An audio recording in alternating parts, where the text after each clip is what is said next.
Buenas tardes, jóvenes. El día de hoy vamos a resolver un problema bastante emblemático en lo que es la mecánica clásica. Y es tal vez el caso más importante en el tema, bueno, no el más importante porque hay un tema que es igual de importante, que es el tema de dispersión, pero entre los dos prácticamente cubren una amplia cantidad de fenómenos y procesos que son de suma importancia en la física. Entonces vamos a ver este caso asociado con el problema de Kepler. En este caso, la energía potencial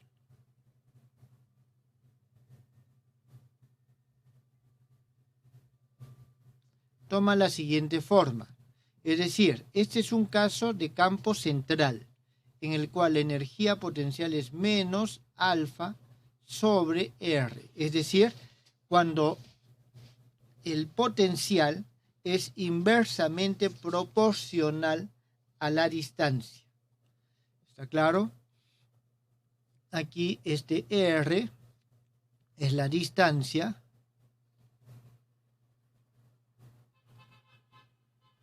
de los puntos que interactúan.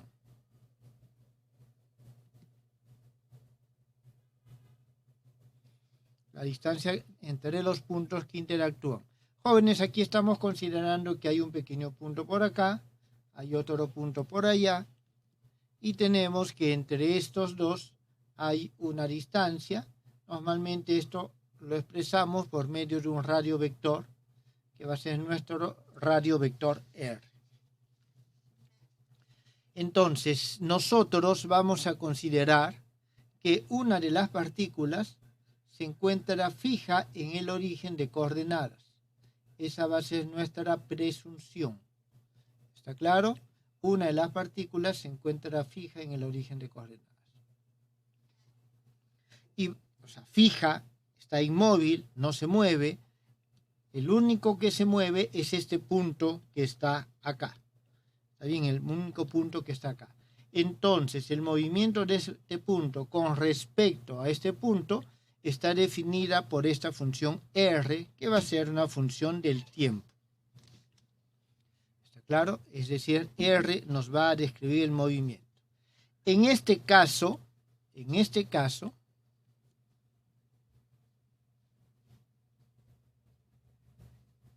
el potencial efectivo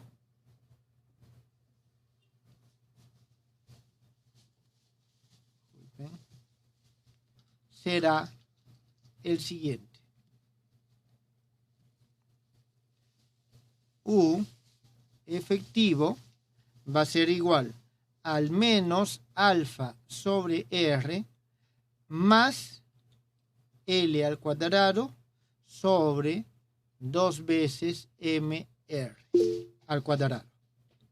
Entonces, en este caso, el potencial efectivo tiene esta forma. Este potencial efectivo tiene la característica que este potencial va a tender a cero, cuando, bueno, el potencial efectivo, cuando el radio tienda al infinito. Es decir, tiene un comportamiento asintótico hacia cero. Es un potencial, es un campo que desaparece con la distancia. ¿Está bien? Bien. Aquí nosotros vamos a tener lo siguiente.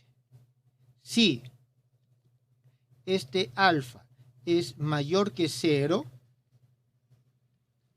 en este caso nosotros decimos que tenemos un potencial atractivo. Tenemos un potencial atractivo. Entonces, nuestro potencial efectivo tiene un mínimo. Tiene un mínimo. ¿Cómo hallamos nosotros ese mínimo? Este mínimo nosotros lo hallamos de la condición que la derivada de esta función, que en este caso es el potencial efectivo, con respecto, y se suele tomar el 1 sobre R, ¿está claro? Esto va a ser igual a 0. Entonces, esta condición, ¿qué es lo que nos está dando? De aquí, nosotros vamos a tener, lógicamente, reemplazando el valor del potencial, vamos a tener menos alfa más L al cuadrado sobre M por este R mínimo. Y esto tiene que ser igual a 0. Y de aquí obtenemos la siguiente condición, que el mínimo valor que toma el radio es igual a L al cuadrado sobre M alfa.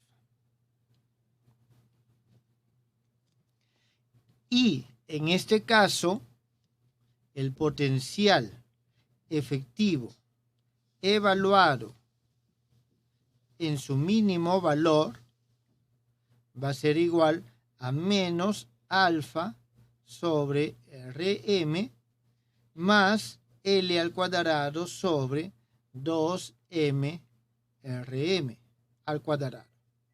Una vez que reemplazamos este valor, nosotros vamos a obtener menos alfa al cuadrado m sobre 2 veces L al cuadrado. Esa es una relación que nosotros tenemos. ¿Está claro? Entonces, en este caso,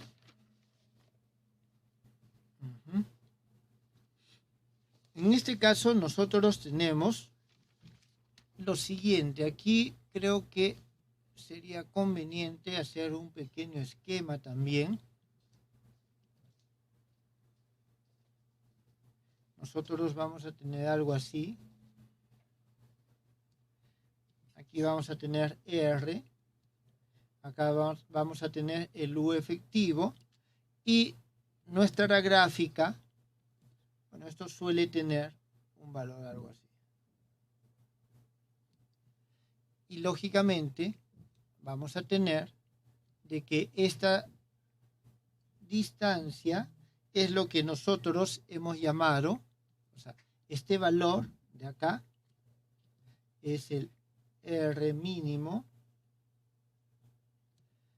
y vamos a tener que este valor que está acá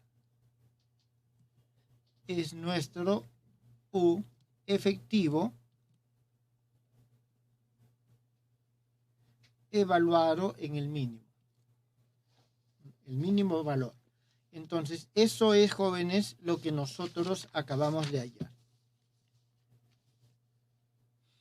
Entonces, aquí hay que tener en cuenta lo siguiente. Nosotros vamos a poder tener diferentes valores de E. Si tenemos nosotros un E que es mayor que 0, aquí tenemos E mayor que 0, vamos a tener de que tiene solamente un punto de intersección. ¿Está claro? Entonces, el movimiento en este caso va a ser infinito. Va a ser infinito. Si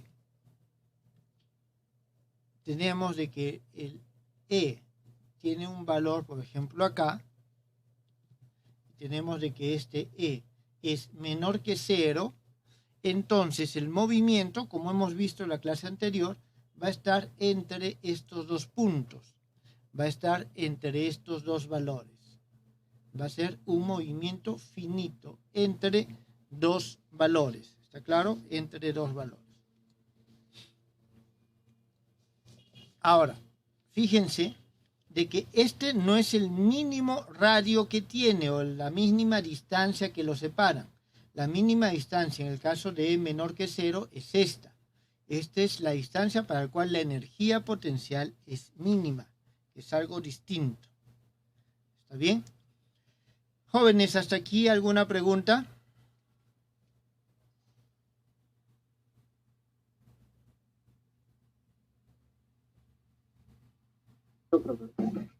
Profesor, disculpe, cuando deriva ahí el potencial efectivo sobre 1 sobre R, ¿es por conveniencia? Sí, en esencia es por conveniencia. En esencia es por conveniencia. De acuerdo.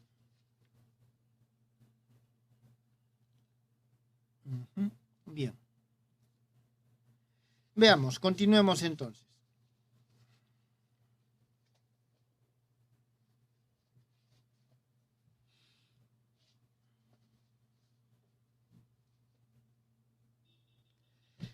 Vamos a hallar la trayectoria. Determinemos la trayectoria.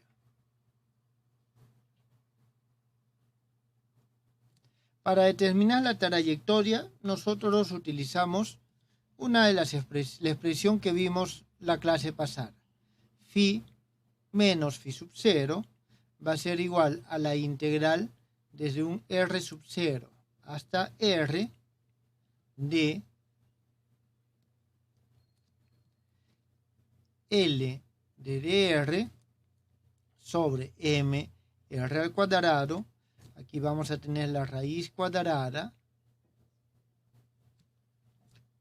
de 2 sobre m, que multiplica a E más el potencial efectivo, o menos el potencial efectivo, y vamos a tener entonces más alfa sobre R menos L cuadrado sobre MR al cuadrado.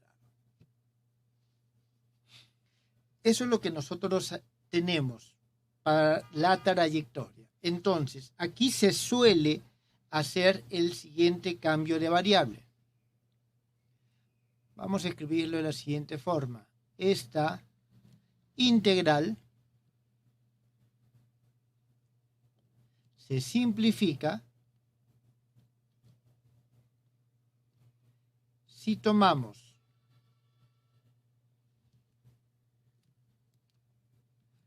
U igual a 1 sobre R, es decir, hacemos ese cambio de variable. Este cambio de variable es muy común, muy práctico en este caso. Entonces, nosotros vamos a tener la siguiente integral. Phi menos phi sub 0 va a ser igual a la integral que va desde un u sub 0 que es igual a 1 sobre r sub 0 hasta un u que es igual a 1 sobre r.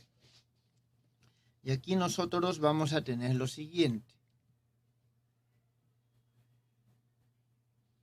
A ver. Bien. Una vez que nosotros reemplazamos, aquí tenemos nuestra raíz.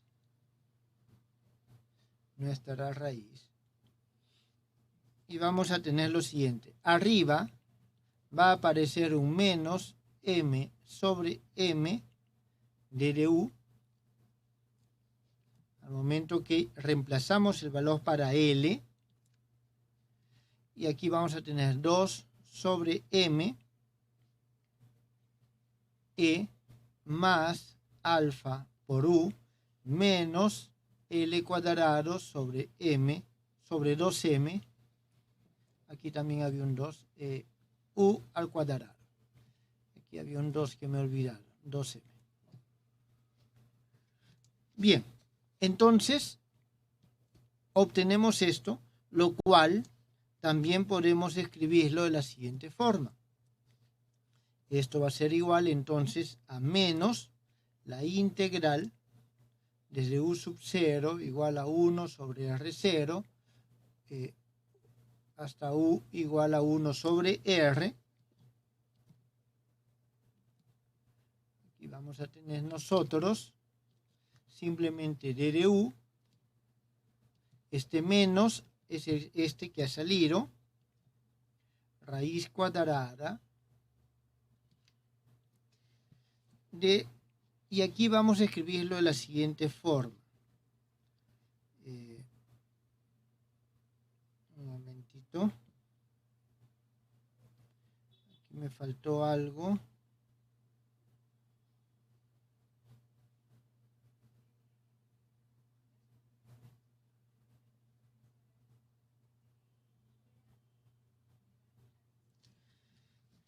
Un momento, jóvenes.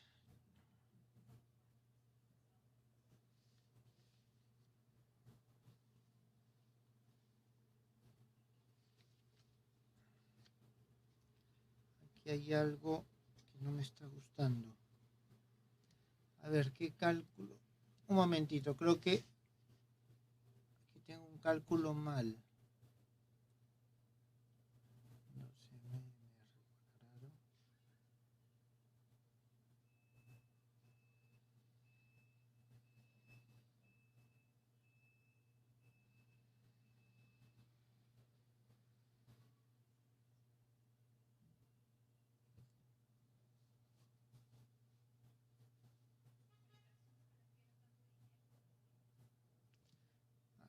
Sí. 2m e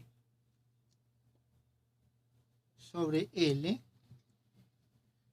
más m al cuadrado, alfa al cuadrado sobre, aquí tenemos L a la cuarta, menos U menos m alfa sobre L al cuadrado, todo esto al cuadrado. Esto es lo que nosotros tenemos acá.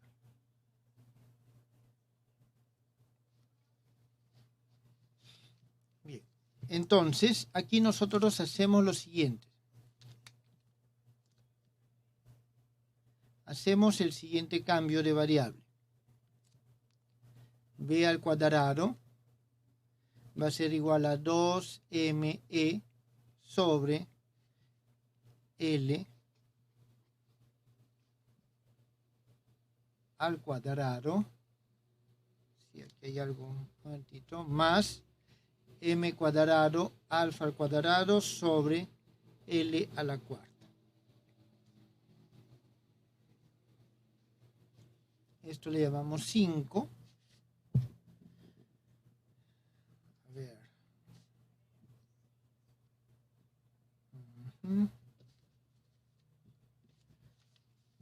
Eso le llamamos 5 y nosotros hacemos luego, introducimos la siguiente variable.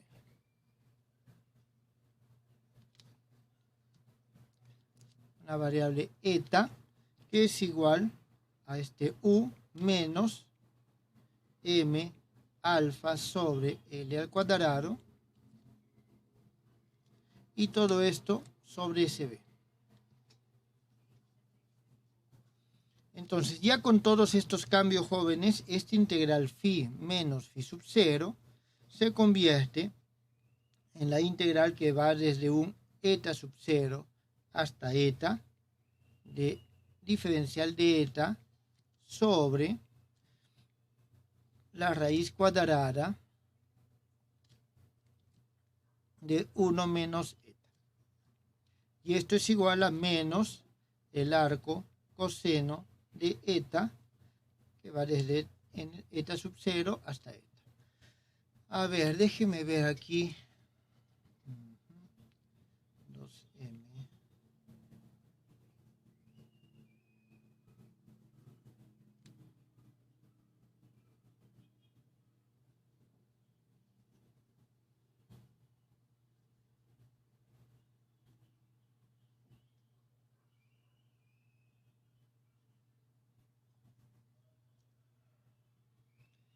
A ver.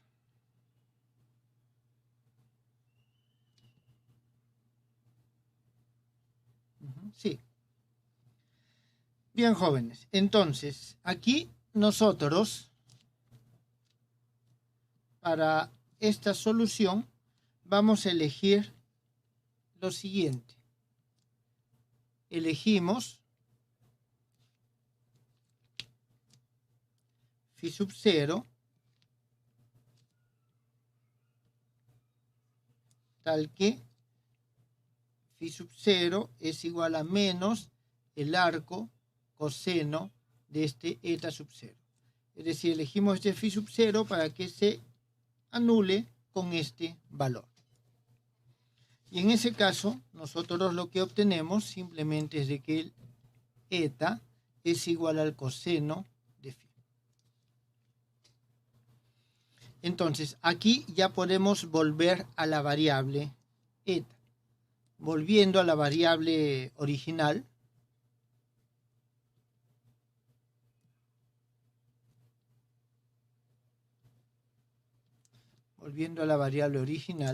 nosotros vamos a obtener lo siguiente: 1 sobre r menos m alfa sobre L al cuadrado, y todo esto sobre la raíz cuadrada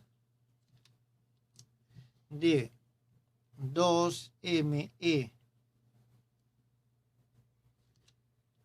sobre L al cuadrado más m cuadrado alfa al cuadrado sobre L a la cuarta. Esto es igual al coseno de phi. Bien, esto es algo que no es práctico, que no es cómodo, no se ve muy bien. Un momento, 5, vamos a llamarle a esta expresión 6. Entonces tenemos este 6 y no es práctico esta. Entonces aquí nosotros vamos a hacer lo siguiente.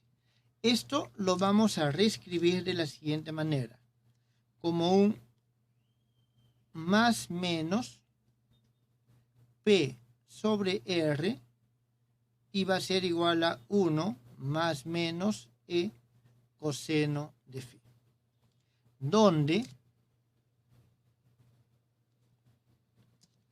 este P va a ser igual al L al cuadrado sobre el valor absoluto de alfa por M, y este E va a ser igual a la raíz cuadrada que está ahí abajo.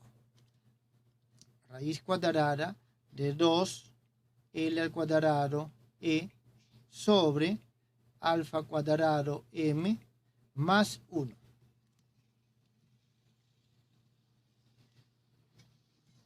Entonces nosotros tenemos que esta va a ser nuestra expresión 7.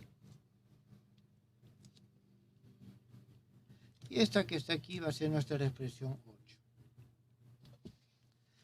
Entonces, esta es la ecuación de la trayectoria en este caso. Acuérdense que en clases pasadas hemos utilizado ya esta ecuación para describir la trayectoria. Ahora vamos a analizar en qué consiste. Aquí nosotros vamos a tener de que el signo positivo se va a tomar si es que el alfa es mayor que 0, y el signo negativo se va a tomar si es que el alfa es menor que 0. Entonces, 7 finalmente lo podemos reescribir de la siguiente forma. R va a ser igual a P por E coseno de phi más menos 1. Aquí nosotros tenemos de que este P se le denomina parámetro de la órbita.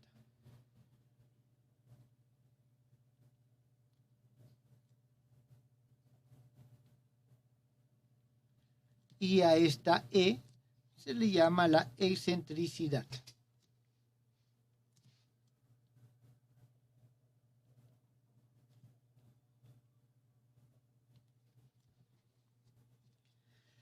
Las ecuaciones 7 y 9, estas ecuaciones 7 y 9,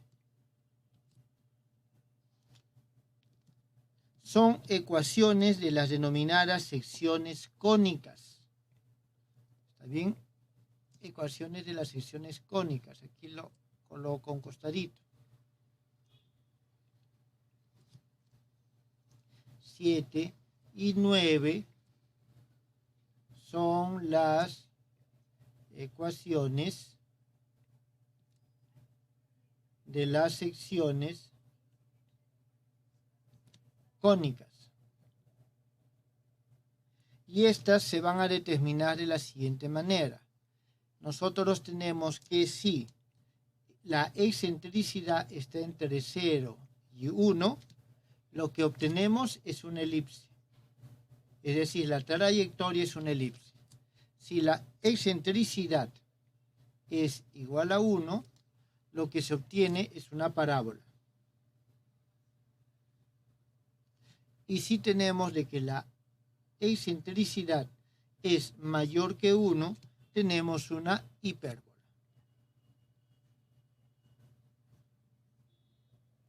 Tenemos una hipérbola. Eso es lo que nosotros tenemos con respecto a estos parámetros. Jóvenes, ¿está claro? Entonces, esta expresión 9 no es otra cosa que la primera ley de Kepler,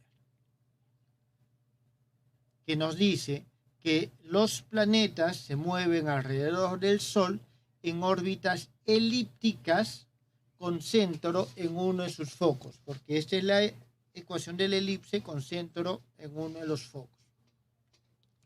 Y en todo caso, esta es una ampliación, ya esta es una generalización, en el caso que no tengamos nosotros una órbita cerrada, sino tenemos órbitas abiertas. Tenemos órbitas abiertas. Jóvenes, ¿alguna pregunta?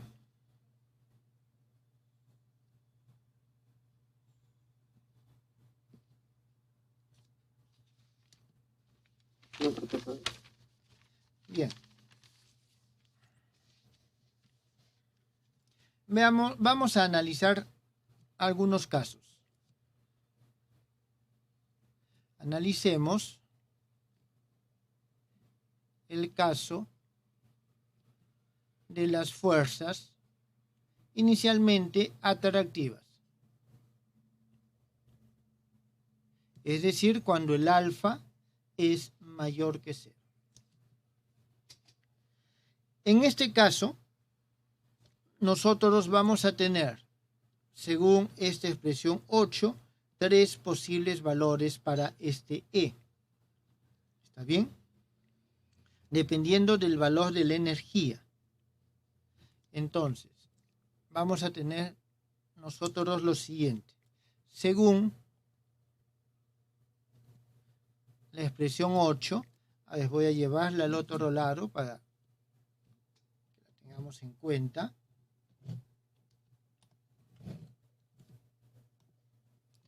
Según esta expresión, nosotros tenemos de que el E mayor que 1 solo es posible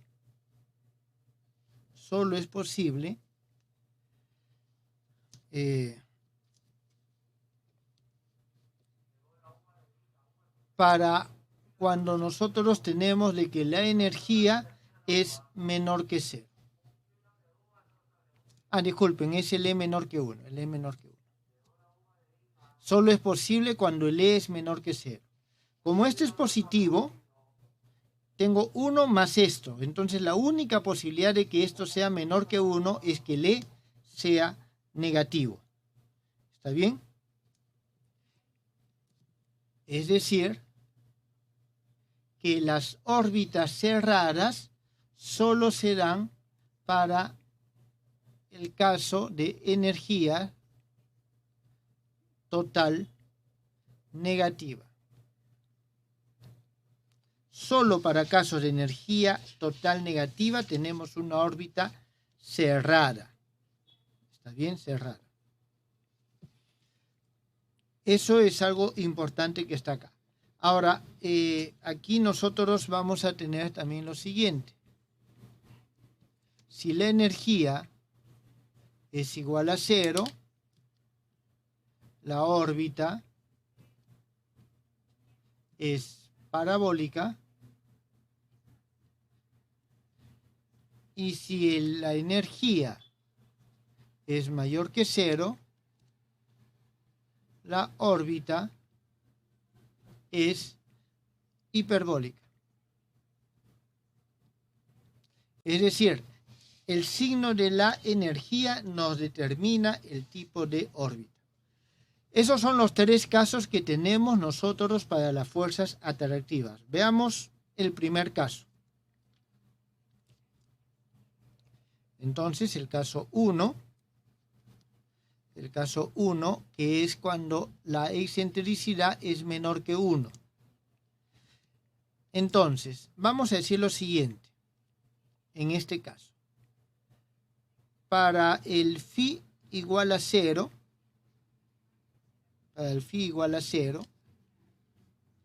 nosotros vamos a tener que el R es igual al R mínimo y va a ser igual, en este caso, a ver, tenemos nosotros esta expresión.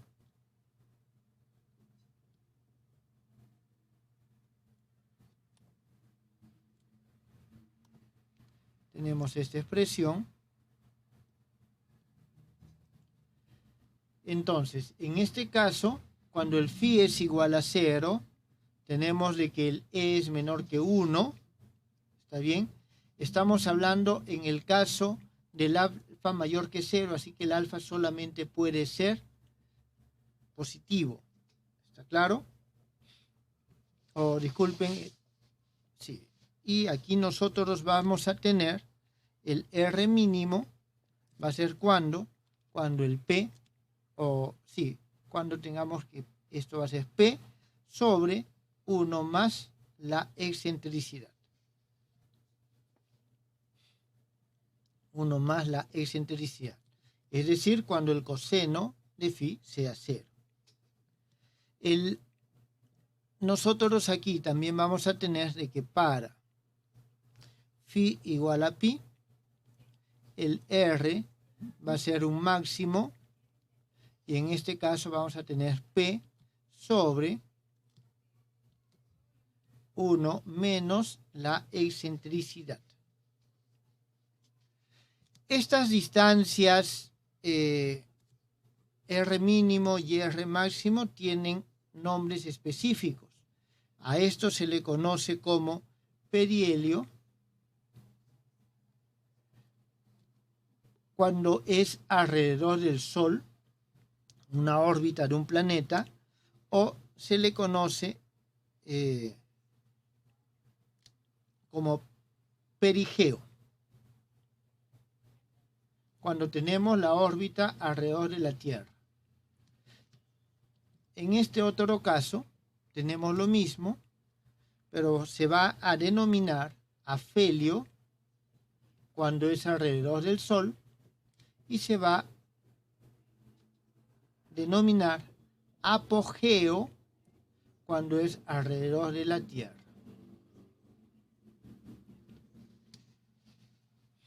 Entonces, esto es lo que nosotros tenemos en este caso. Bien, tenemos nosotros, vamos a dibujar una pequeña elipse.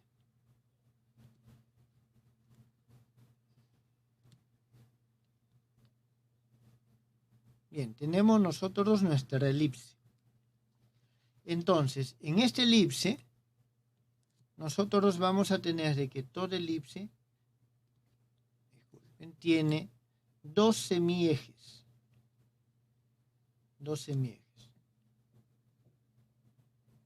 El semieje mayor, que habitualmente se le denota con la letra A, y el semieje menor, que se le denota con la letra B. ¿Está bien? Ahora, el semieje mayor va a ser igual al R máximo menos el R mínimo, y esto dividido sobre 2. El R máximo menos el R mínimo sobre 2.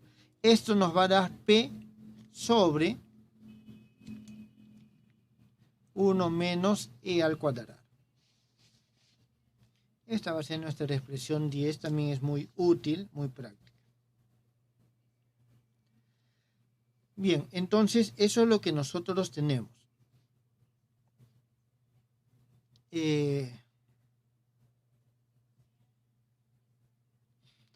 Jóvenes, ¿tienen alguna pregunta?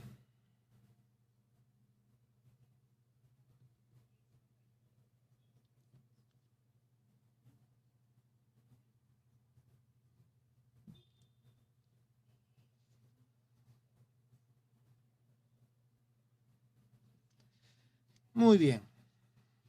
Veamos lo siguiente.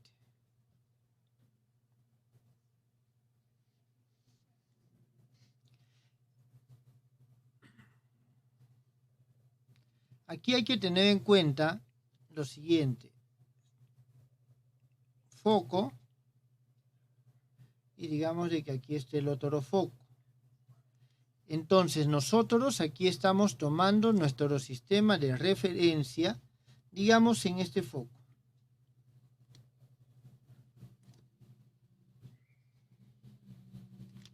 Entonces vamos a tener que este es nuestro X y este es nuestro Y. Por lo tanto, la distancia, el R, es esto que está acá.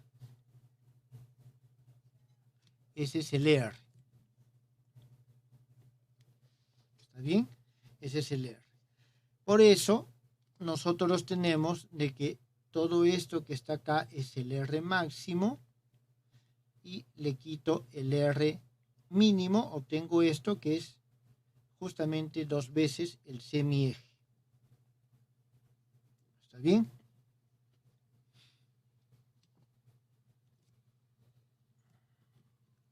Es decir, esto que está acá es A menos el R mínimo. A menos el R mínimo. Entonces, nosotros si reemplazamos los valores de P y la excentricidad, nosotros vamos a tener lo siguiente, de que este A va a ser igual a L al cuadrado sobre 2 veces alfa M, que multiplica a 1 dividido sobre 1 menos 2 L al cuadrado E sobre alfa al cuadrado M, y todo esto, o alfa al cuadrado M menos 1. ¿Está bien? Y esto va a ser igual a menos alfa sobre 2 veces E. Ah, no, esto sí es así 1, disculpen, jóvenes. Menos 1, ajá, sí. Y esto es alfa sobre 2 veces E. Entonces, teniendo en cuenta que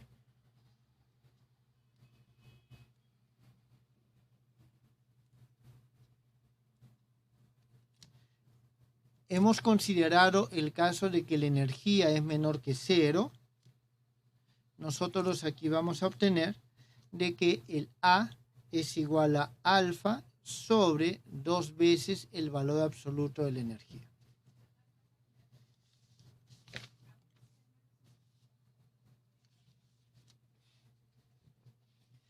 Bien, de aquí nosotros podemos hallar también B. Para hallar B, ya que tenemos nosotros A, simplemente vamos a utilizar Pitágoras. Vamos a utilizar Pitágoras. Nosotros vamos a tener de que, a ver,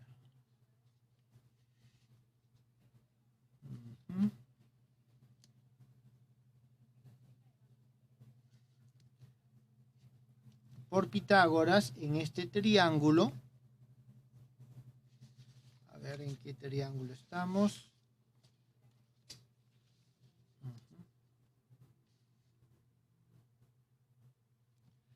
Vamos a tener lo siguiente. Esta distancia, a ver cómo lo hago. Esta distancia es igual a A.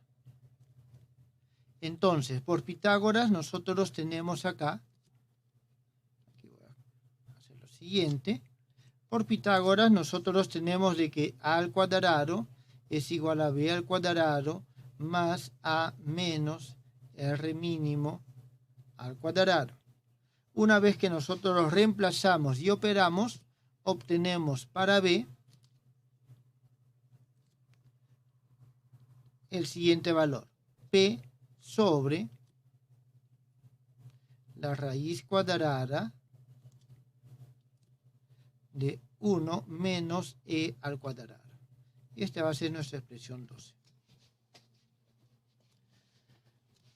Bien, entonces esos son los parámetros que tenemos nosotros de la elipse, de la órbita. Aquí todavía podemos hacer el reemplazo final y estaríamos nosotros teniendo que b es igual a, voy a poner el resultado final, L sobre la raíz cuadrada de menos, aquí tendríamos 2m por el valor absoluto de E. 13. Se obtiene aquí realmente menos 2me, pero como estamos cambiando por el valor absoluto, ya que es negativa, entonces obtenemos este valor.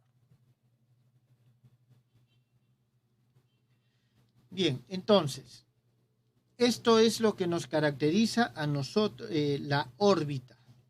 ¿Está bien? Lo que caracteriza la órbita. Por lo tanto, la órbita viene definida por las dos integrales de movimiento. La primera integral, que es el momento angular, y la otra primera integral, que es la energía. Estas dos nos definen la órbita, si es más alargada, más achatada, si es circular o no lo es. ¿Está bien?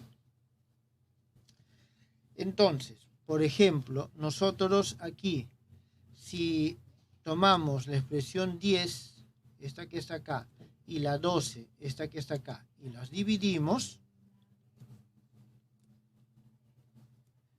de 10 y 12, nosotros vamos a obtener la siguiente relación, de que A sobre B es igual a 1 sobre la raíz cuadrada de 1 menos e al cuadrado. De aquí nosotros obtenemos de que el e es igual a la raíz cuadrada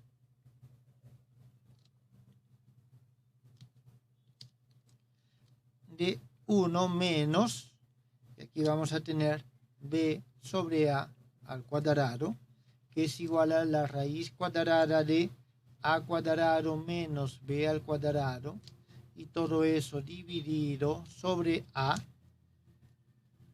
y nos va a dar el a menos el r mínimo sobre a.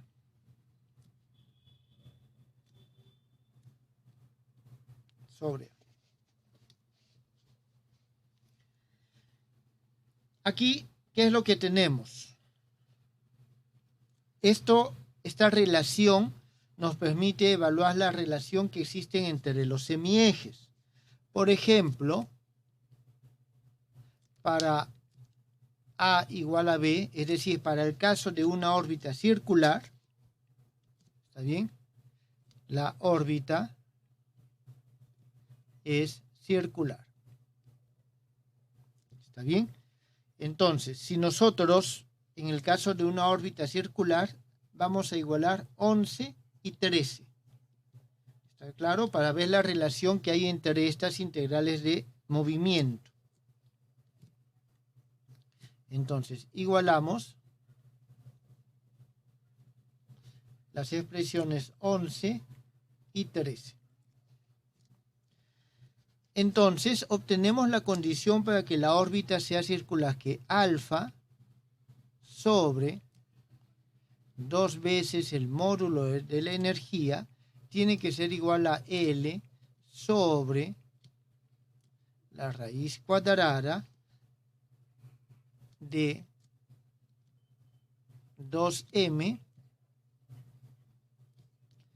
por el valor absoluto de E.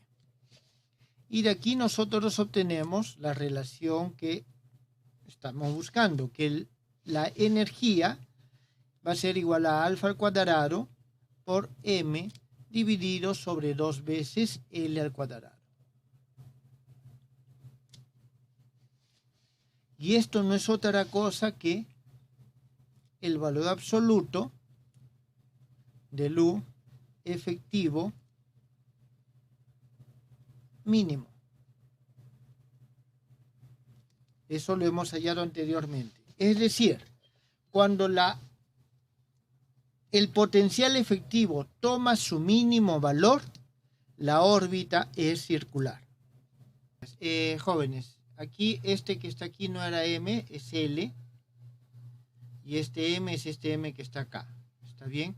Lo que pasa es de que en una referencia que yo usaba en algún momento, en vez de L, utilizan M. Y al parecer, al momento de estar revisando, escribí mal. ¿Está bien? Entonces, esto es así. Ahora, una vez que tenemos esto así, esto baja, ingresa acá. Aquí tengo un L al cuadrado, que es por eso que aquí también tengo el L al cuadrado de acá. Y en este caso tenemos nosotros esta relación que está acá. Esto sale completando cuadrados. Este aparece y se va a eliminar con este. Es decir, al momento que ingresa se completa el cuadrados y esto se introduce de esa forma para hacer el cambio variable. A partir de ahí ya todo está bien. Eso quería, en todo caso, precisarlo antes de continuar. ¿Tienen alguna pregunta?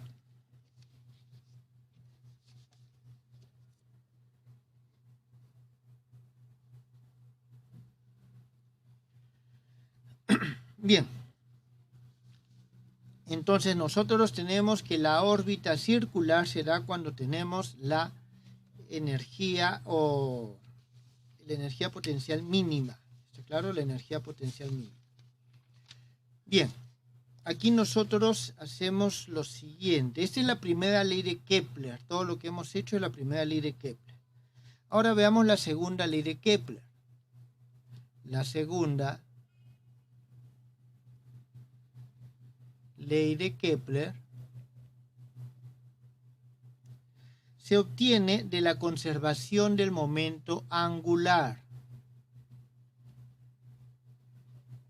Se obtiene de la conservación del momento angular.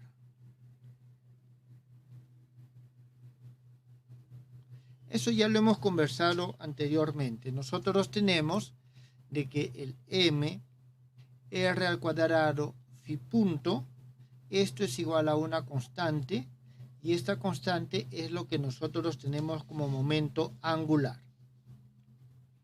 Ahora, por otro lado, nosotros tenemos que la diferencial de área es igual a r al cuadrado sobre 2 phi. Esta es la variación del área barrida por este radio R. Y esto, disculpen, aquí falta es el de phi. Y esto es igual a r al cuadrado sobre 2 de phi dt por dt. Y esto nos va a dar L sobre 2 veces m de dt. Esta es la expresión número 14. Y entonces, de 14, nosotros podemos afirmar, vamos a ponerlo así, afirmamos que en un periodo t, es decir, en el tiempo que tarda dar una vuelta, se describe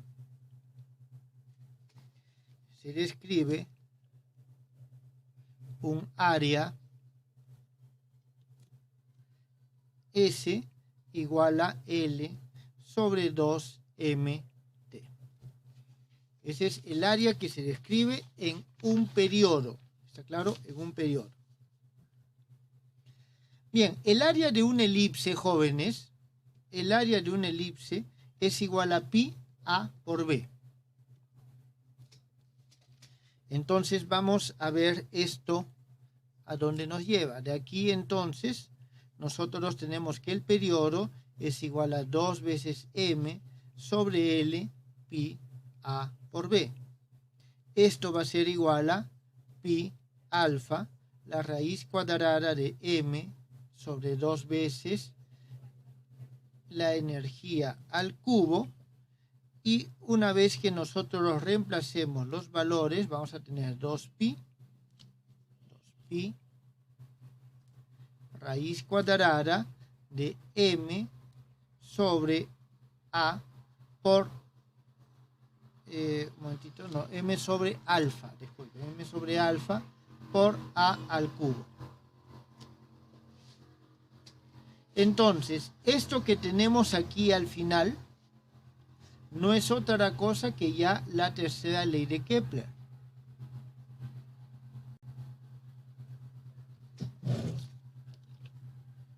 La tercera ley de Kepler. A ver, disculpen, jóvenes.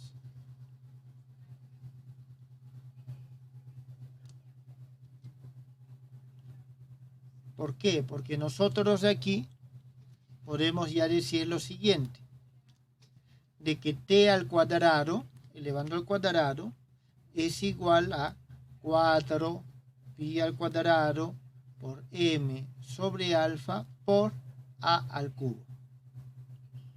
Y la segunda ley del Kepler nos dice de que el cuadrado del periodo es proporcional al cubo del semieje superior.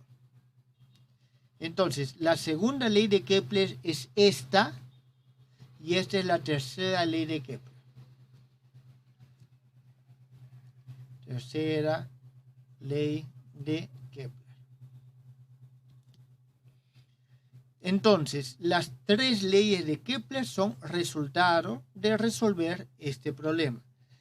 Este problema, jóvenes, lo resolvió por primera vez Newton, cuando Hubble, si no me equivoco, vino y, según lo que dice la historia o las historias, fueron de Newton y le preguntó si él podría determinar qué tipo de fuerza es la que puede ocasionar que un cuerpo se mueva en una órbita elíptica alrededor del Sol con el Sol en uno de los focos.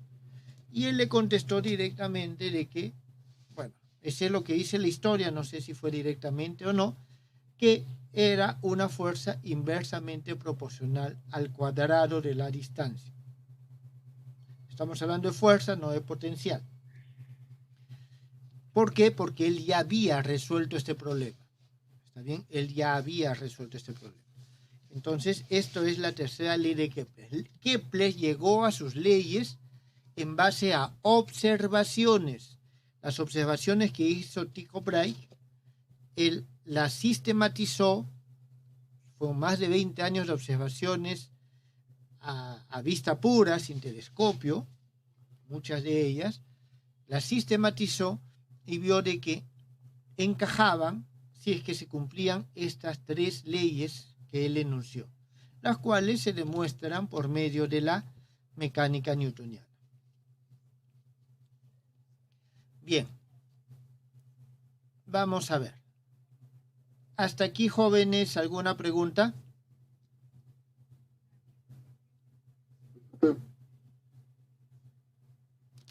¿El EQ de dónde sale? ¿El cuál? El EQ, el valor absoluto del EQ. Al momento que reemplazamos A y B. Ten en cuenta, a ver, vamos a ver. Aquí tenemos, aquí B tenemos un raíz de E y A tenemos un E. Este E por este raíz de E nos sale raíz de E al cubo. A por B. Ahí está la raíz de E al cubo. Ok, perfecto. O sea, eso sale al momento que reemplazamos el valor de A y el valor de B.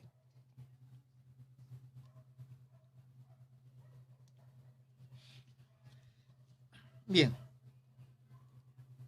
Vamos a continuar un poquito más. Hemos hallado la ecuación de la trayectoria de esta manera, como R, función del ángulo. Vamos a ver cómo sería si podemos hallar R en función del tiempo. ¿Está bien? Entonces, para hallar R en función del tiempo,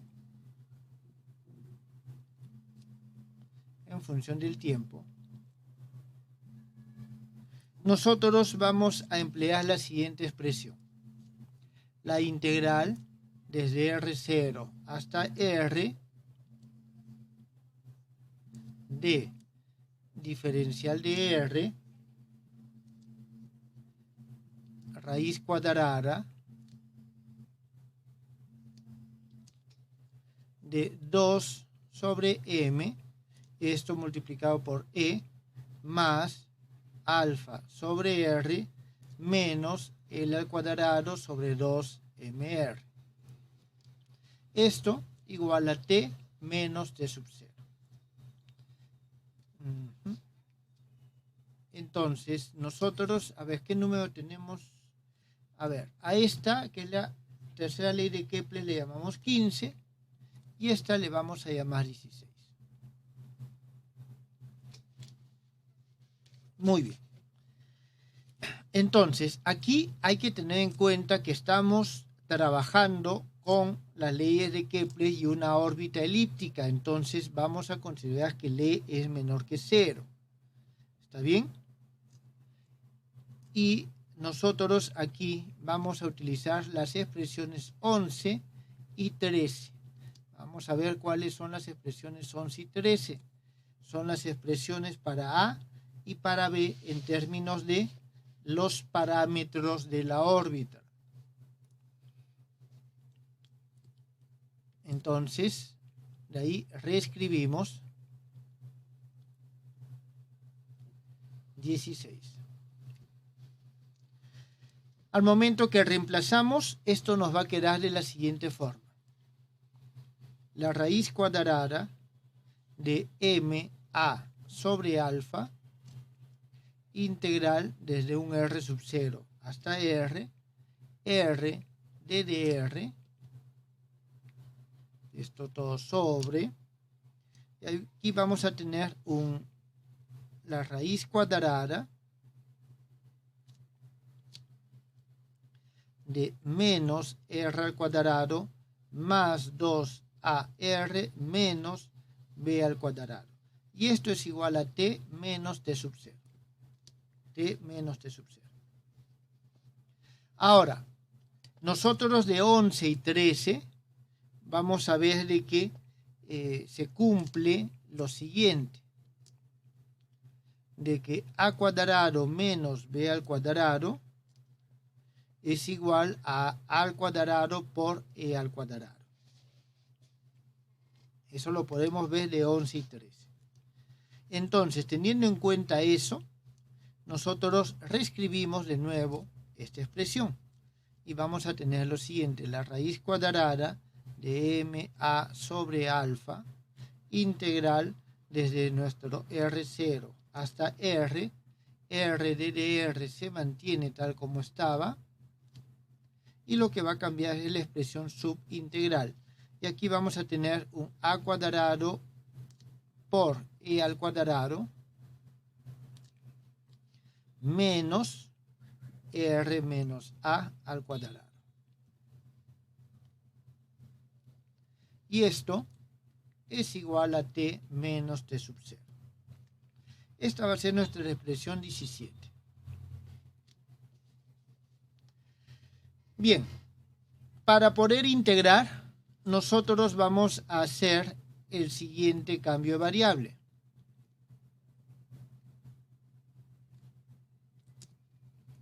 vamos a decir que R es igual a por 1 menos E coseno de un ángulo psi. Esta va a ser 18. Bien, para ver qué es lo que tenemos aquí, si sacamos el D de R, vamos a tener que es igual a por E seno de psi, de psi, y vamos a tener que esta raíz cuadrada de a cuadrado e al cuadrado menos r menos a al cuadrado,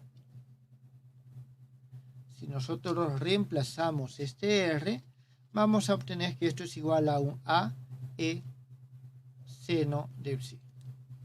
Entonces, al momento que reemplazamos, esto que está aquí abajo es a e seno de psi, el ddr es seno de psi de phi a e, se van, y solamente nos va a quedar d de psi por r, que es esto. En consecuencia, nosotros vamos a tener la raíz cuadrada de m a sobre alfa integral desde un psi sub 0 hasta un psi de a que multiplica a 1 menos e coseno de psi, todo esto por d de psi. Este integral es fácil de tomar. Esto va a ser igual a la raíz cuadrada de a al cubo m sobre alfa. Este a, jóvenes, ha entrado dentro de la raíz que multiplica a psi menos e seno de psi, y eso evaluado en psi sub 0 y psi, y esto tiene que ser igual a t menos t sub 0.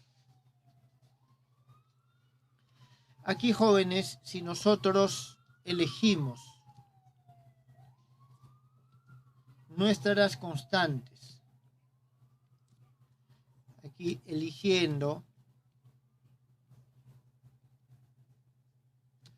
el t sub 0,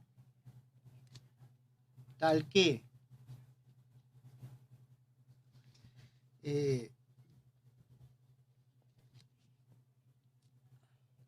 se elimina,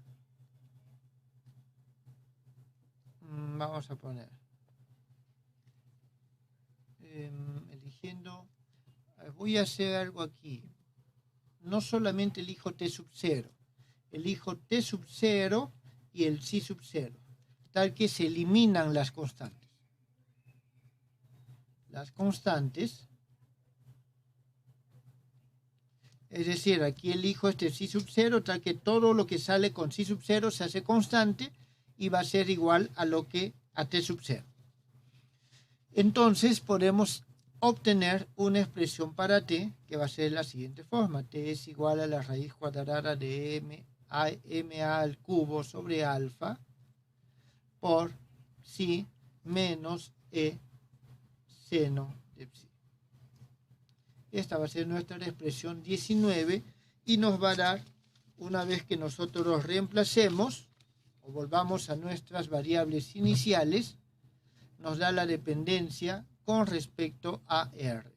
Ya les dejo a ustedes para que hagan ese cambio adicional. ¿Está bien? Es decir, aquí el sí, reemplazarlo. Sí, seno de sí. No es tan sencillo, allá a la inversa esta transformación, pero tampoco es muy complicado. Entonces ya tenemos cómo depende la posición del tiempo. Jóvenes, ¿tienen alguna pregunta?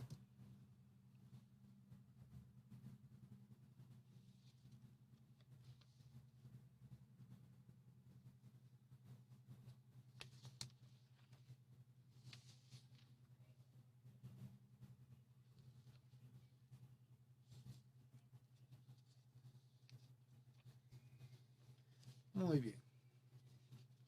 En esencia, esto es lo que viene a ser el problema de Kepler. ¿Está bien? Esto viene a ser el problema de Kepler.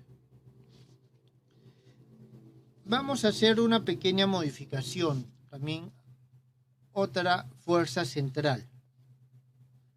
¿Está bien?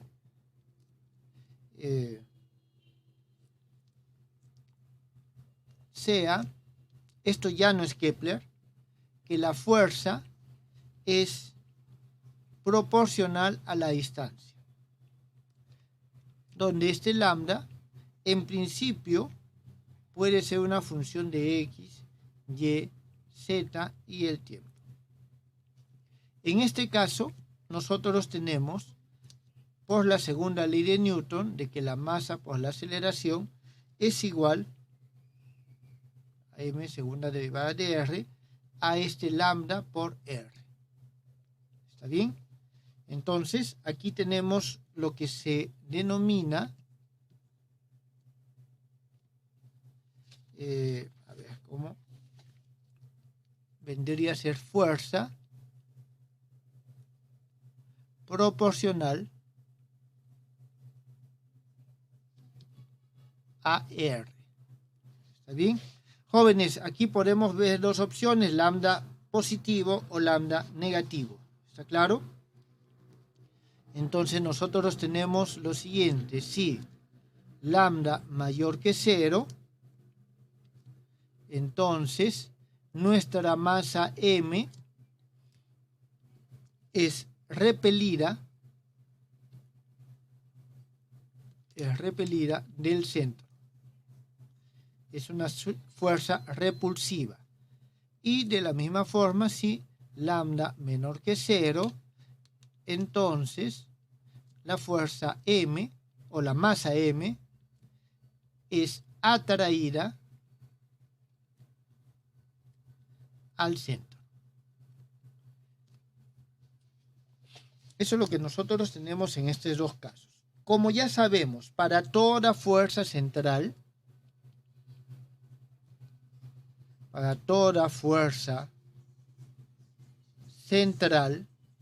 se cumple de que el momento de la cantidad de movimiento es constante.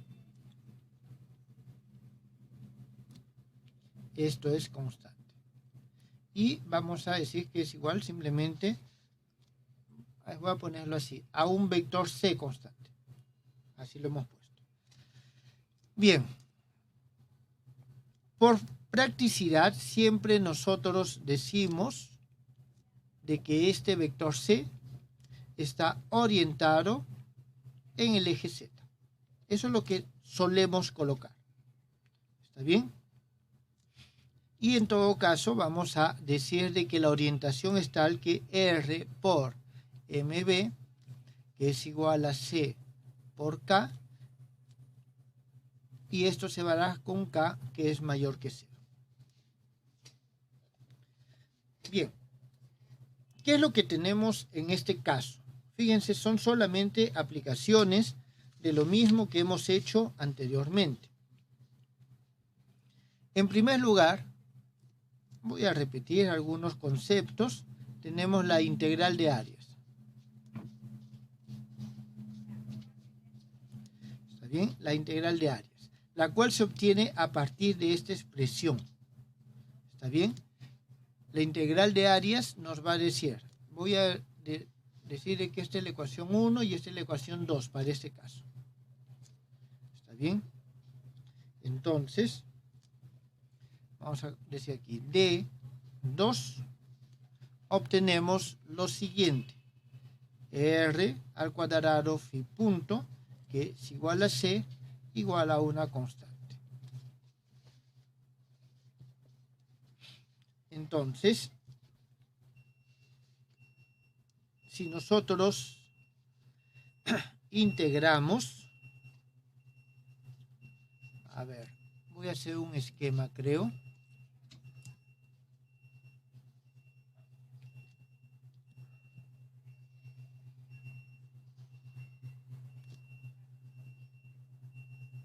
Bien, entonces tenemos este esquema. Vamos a decir que la trayectoria es algo así. Disculpen. La trayectoria es algo así. Entonces, en un determinado punto,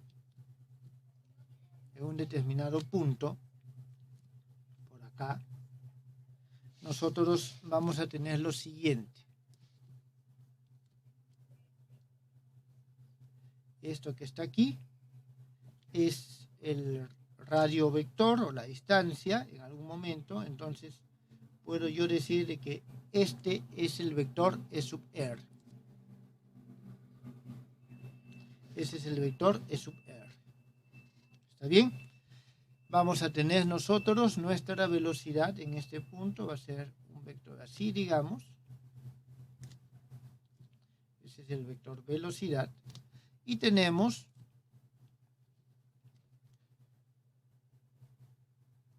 esto es así. Este va a ser el E sub phi.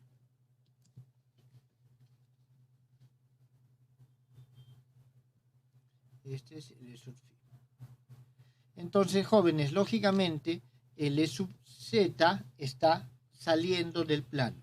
¿Está bien? El E sub z está saliendo del plano. Esta área es un área phi. O disculpen, ese ángulo es un ángulo phi. Y nosotros vamos a decir que esta área es sigma. ¿Está bien? Esa área es sigma. Entonces, en un determinado momento, instante de tiempo, nosotros vamos a tener de que esta partícula ha avanzado. ¿Está bien? Ha avanzado. Y lo que vamos a tener aquí, este ángulo, es el ángulo delta de phi. Ese ángulo es delta de phi. Aquí nosotros también vamos a decir de que este es un ángulo alfa y este es un ángulo teta. Lógicamente, alfa y teta van a ser en este caso complementarios. Bien, ahora que tenemos todo este esquema, podemos nosotros decir lo siguiente. La derivada del área con respecto al tiempo es igual a 1 medio R al cuadrado phi punto. Ahora, nosotros de este esquema tenemos lo siguiente, que B seno de alfa es igual al B coseno de teta y esto es R phi punto. B es el módulo de B y por lo tanto este C que nosotros tenemos aquí, es igual a RB seno de alfa o RB coseno de teta. ¿Cuál de esos tomamos? Eso va a depender del problema y los datos que tengamos. ¿Está bien? Entonces, nosotros tenemos de aquí lo siguiente. Un momentito.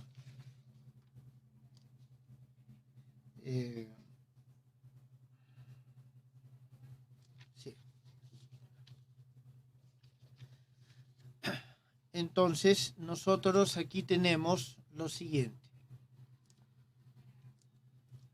De que R al cuadrado por phi punto es igual a RB seno de alfa o igual a RB coseno de teta y esto va a ser igual a 2 veces de sigma con respecto a t y es igual a c.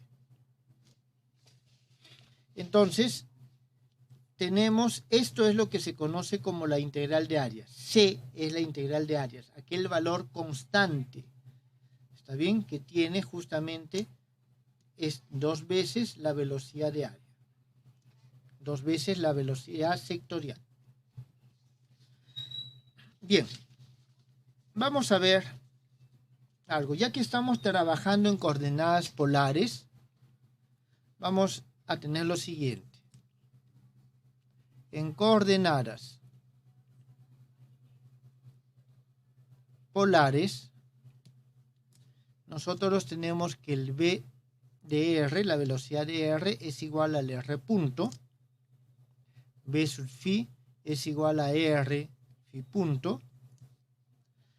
Esto nos deja que el T1 es igual a B al cuadrado sobre 2, que es igual a R punto al cuadrado más R cuadrado phi punto al cuadrado dividido sobre 2. dividido sobre 2.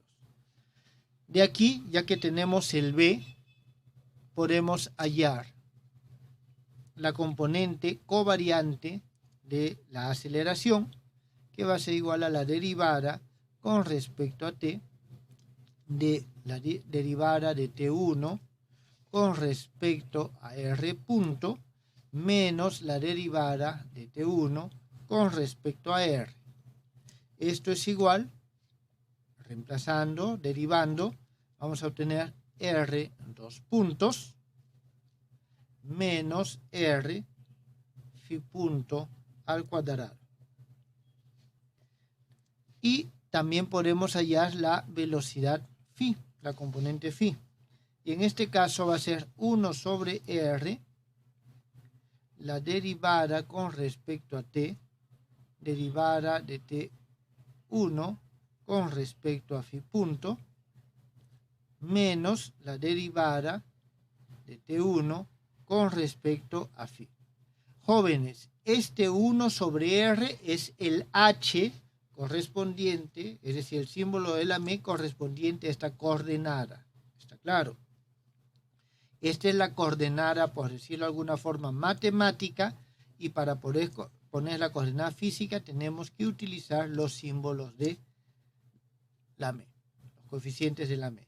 Entonces, esto es 1 sobre r, la derivada con respecto al tiempo de, jóvenes, t1 no tiene phi. Ya hemos visto que es una coordenada cíclica. Y así que aquí simplemente ponemos el... A ver, aquí tenemos el r phi punto. El r cuadrado phi punto. Nada más. Bien. Entonces ya tenemos las aceleraciones. Ya que tenemos las aceleraciones, escribamos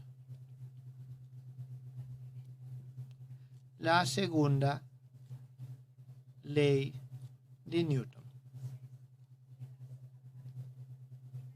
Para estas aceleraciones. Y vamos a tener nosotros lo siguiente, que la masa por la aceleración radial debe ser igual a la fuerza radial, que es lambda r. Y tenemos que la masa por la aceleración angular, llamémoslo así, por la aceleración phi, esto es igual a 0, porque no hay fuerza. La única fuerza está en esta dirección. No hay fuerza en esta dirección. ¿Está claro?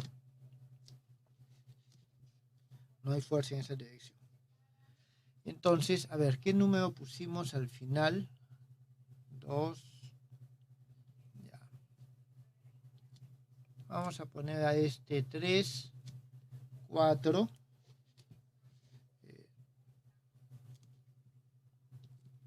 A esta que está acá 5 y a esta que está acá 6. Listo. Entonces, vamos a ver. De 6 y 4. De 6 y 4. Nosotros vamos a obtener lo siguiente. La aceleración es esto que está acá. Entonces, jóvenes, estamos obteniendo el mismo resultado que hemos obtenido anteriormente. Vamos a obtener que r al cuadrado phi punto es igual a 0. Su derivada es igual a 0. Por lo tanto, esa es una constante. Y es la constante c que hemos visto hace un momento. Sin embargo, ¿alguna pregunta? Sin embargo, este resultado, así como lo vemos aquí, nos da la posibilidad de hacer algunos cambios interesantes, ¿está bien? En la derivación. Vamos a tener la derivada con respecto al tiempo es igual a la derivada de phi con respecto al tiempo por la derivada con respecto a phi. Y esto va a ser igual a lo siguiente. A c sobre r al cuadrado, estoy despejando de acá el phi punto, que es esto que está acá, por la derivada con respecto a phi. Entonces, aquí haciendo el cambio que ya hemos visto anteriormente, u igual a 1 sobre R, nosotros vamos a obtener una nueva forma de escribir el operador derivación. Y va a ser lo siguiente, que la derivada con respecto a t, esto va a ser igual a c u al cuadrado derivada con respecto a phi. Entonces, nosotros vamos a tener lo siguiente. A ver. Necesito esto. Necesito realmente solamente esto que está acá. Vamos a copiarlo al otro lado. Y necesitamos también estas expresiones. Esta expresión en esencia. Bien, a ver, entonces, teniendo en cuenta esto, nosotros vamos a decir lo siguiente. BR es igual a R punto, que es la derivada de R con respecto a T. Esto es igual. Vamos a ponerlo de la siguiente forma. Derivada de R con respecto a T va a ser menos 1 sobre U al cuadrado, derivada de U con respecto a T. Estamos cambiando, jóvenes, el U es igual a 1 sobre R. Estamos haciendo este cambio variable acá. Entonces, esto va a ser igual a menos, y aquí tenemos lo siguiente, C, ya cambiando la derivación, el U al cuadrado que está acá, con este U al cuadrado se va, el C queda ahí, y vamos a tener la derivada de U con respecto a phi. Muy bien, tenemos una. Ahora tenemos el B phi. Esto va a ser igual a R phi punto, es igual a CU. Aquí no hay nada que cambiar en esencia. Esto nos va a permitir a nosotros hacer lo siguiente. Jóvenes, este es un cambio de variable o una redefinición del operador derivación que suele ser útil en este tipo de problemas. ¿Está bien? Entonces, aquí nosotros vamos a tener que el AR es igual a la derivada de BR con respecto a T. ¿Está bien?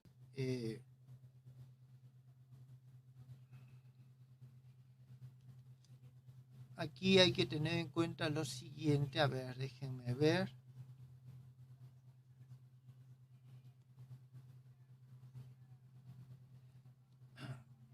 Estamos teniendo en cuenta esto que está acá. ¿Está bien? Estamos teniendo en cuenta de que esto, jóvenes, es el AR.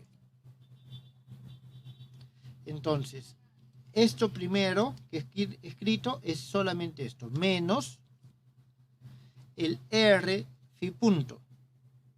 El R phi punto. Y el R phi punto va a ser igual a, U a la menos 1, ese es el R, y el phi punto al cuadrado, va a aparecer de aquí y vamos a tener C al cuadrado U a la cuarta. ¿Está bien? C al cuadrado U a la cuarta. Eso es lo que nosotros vamos a tener acá, en este caso. Y esto va a ser igual a C U al cuadrado, la derivada con respecto a phi, de menos C derivada de U con respecto a phi, menos C cuadrado U al cubo. Y esto va a ser igual, esto creo que ya no lo necesitamos, y esto va a ser igual a C al cuadrado, voy a ponerlo mejor abajo para que se aprecie mejor, esto va a ser igual a menos C al cuadrado U al cuadrado que multiplica a la segunda derivada de u con respecto a phi más u. Entonces tenemos esta otra expresión. Para a sub phi, esto es igual a 0, así que no hay mayor complicación. Y de estas últimas expresiones, nosotros vamos a obtener las siguientes relaciones. Obtenemos los siguientes. De que b al cuadrado, es decir, b phi más br, la suma de los cuadrados, va a ser igual a c al cuadrado, que multiplica a la derivada de u con respecto a phi al cuadrado más u al cuadrado. Y vamos a tener que la r es igual a menos c cuadrado u al cuadrado, que multiplica a la derivada de u con respecto a phi, segunda derivada, aquí también segunda derivada, más u. Entonces, fíjense, jóvenes, estas dos expresiones son dos expresiones que nos encontramos con mucha frecuencia en los problemas que tienen que ver con fuerzas centrales.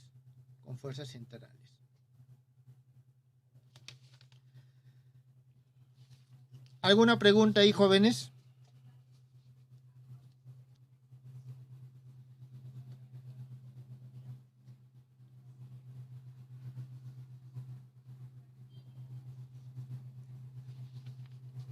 No, profesor. Muy bien. En principio, jóvenes, eso es lo que quería que veamos hoy. A partir de aquí ya solo nos queda resolver un problema, pero no quiero iniciarlo porque el tiempo ya es muy corto. Es el problema de dispersión. El problema de dispersión. Es decir, cuando las fuerzas son repulsivas. Bueno, jóvenes, entonces si no hay preguntas, ahí quedamos el día de hoy. Muchas gracias.